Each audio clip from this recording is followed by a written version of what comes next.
Ada orang bilang kan, Dr. Richard tuh muslimnya cuma pura-pura. Pernah nggak dengar kayak gitu? Iya.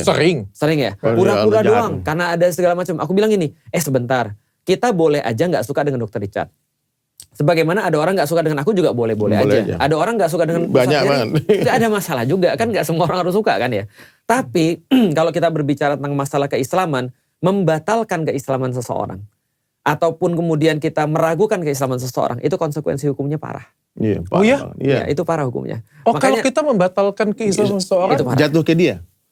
Kalau kamu kata kafir kepada orang, maka kamu kafirlah kamu. Iya, contoh ya dia cuma Islam pura-pura. Nggak boleh. Nggak boleh. Karena di zamannya Rasul itu terjadi. Apalagi kalau misalnya orang itu memang Islam beneran. Iya. Apalagi. Itu terjadi pada Usama bin Zaid. Usama bin Zaid itu adalah anak yang sangat disayang oleh Rasulullah. Artinya anak angkatnya Nabi. Benar-benar disayang oleh Rasulullah. Ketika dia kemudian pernah satu waktu ketika Futuh Mekah, dia tuh kayak mau baca orangnya syahadat. Oke. Mau baca orangnya syahadat. Padahal dia awalnya merangin orang muslim. Oke. Ketika syahadat dia mikir nih, ini pura-pura nih. Supaya nggak dibunuh. Iya, kayaknya takut mati nih. Dibacok. Dilaporin pada Rasulullah. Rasul marah besar.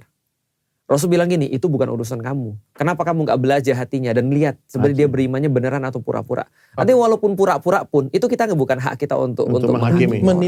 Meskipun pura-pura loh artinya. Nah itu yang pengen aku kasih tahu pada orang, meskipun hari ini misalnya kita masih ngelihat Dr. Richard belum sempurna dalam keislaman, itu tidak membatalkan keislaman Dr. Richard, kecuali melakukan pembatal keislaman. Artinya contohnya, kenapa gak sholat? Aku gak yakin itu bukan perintah Allah.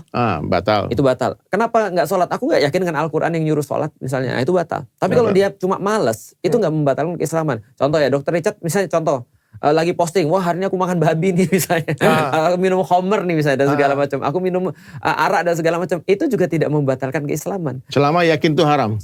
Selama yakin itu haram. Tapi itu belum bisa lepas dari situ. Jatuhnya maksiat.